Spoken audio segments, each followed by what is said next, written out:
Until October 2011, the 6 complementary colleges that together combine London's University of the Arts were scattered across the city. All first-class schools, they'd long outgrown their premises and were in need of new homes. Despite crippling economic times, Central St Martin's and Argent, their developers, made the decision to invest in a visionary concept, uniting the parts to make one whole, conducive to inspiring the next generation of creative stars. And to realise their £200 million vision, they awarded the commission to Stanton Williams Architects, last year's Sterling Prize winners, and a firm with a reputation for understanding space and its relationship to the human experience. We had, I think, a sensitivity, a sensibility that was around the creation of spaces, the way that objects are lit, the way that people move around spaces. We start almost from the inside out, and we almost build spaces around people and what people need as groups or individuals. It means that we put a huge amount of effort and hopefully intelligence as well as creativity into working with our clients at a fairly intense level. Challenges are creative. One needs to be constrained in order to have ideas. So Central St Martin has all of that. The site was a post-industrial wasteland north of King's Cross and Pancras, and the building an 1851 granary warehouse that would take grain delivered from Lincolnshire to disseminate by barge or horse and cart to the bakeries around London. The building is a listed building, so in creating something new and contemporary, Stanton Williams needed to, and wanted to, work with the inherent strengths and character of the building. What was interesting about this project, and I think when you're working with an existing building, and certainly one as wonderful as this, which has a grain, a rawness to it, this industrial landscape it's in, you actually don't want to let that go. So the design in many ways tries to hold on to what the existing building has. It has a wonderful past, it's had many thousands of people working in it. It's had many different interventions over time, added and subtracted to it. We've left all of those scars, and those scars are memories of interventions that hopefully add a texture that is part of the backdrop of the student life.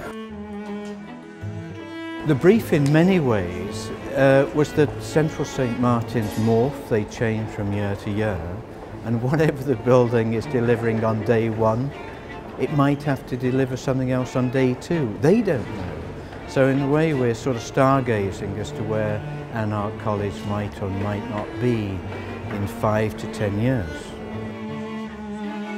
The aim here was to create space, we call it shared space, and this was a space we threaded down the middle of the building. It's drawing natural daylight into the belly of the building that feeds the studios on either side. And then in the middle you've got this space with these big wide bridges which are endeavouring to draw the students together. So you have students from different disciplines talking and sharing experiences for the first time, seeing each other work and creating, and I think this was the intention of the university, to create a building which allows the student to explore what I call the slipstream between disciplines, the uncharted territory.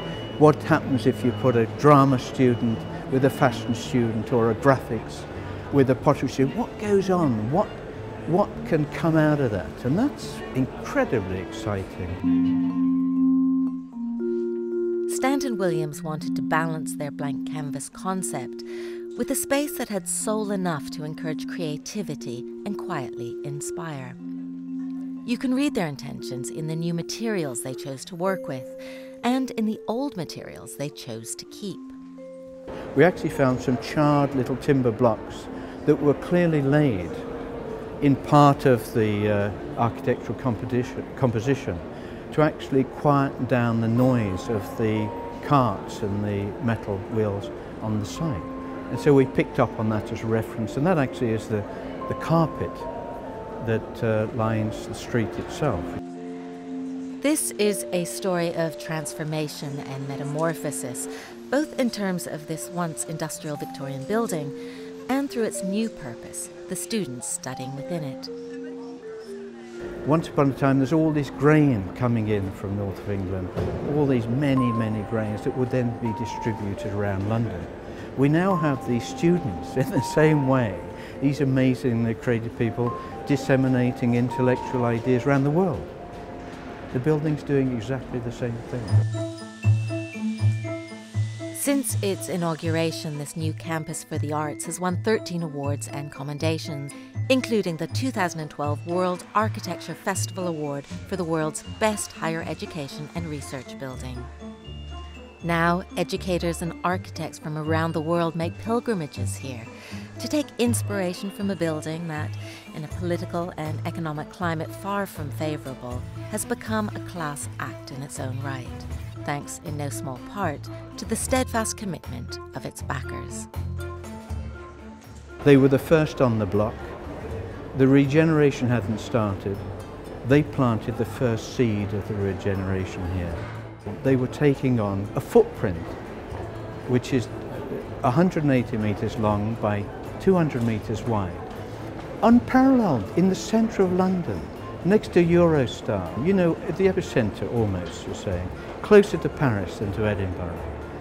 And you've got 4,500 students now inhabiting that, and it'll grow. Just the excitement of where this could all head is, it's wonderful to be a part of. A wonderful thing is when you walk around that building and you see what's going on in there. You see young people coming in there, excitement, you know, the buzz, the energy which the building and the architecture contributes to is fantastic.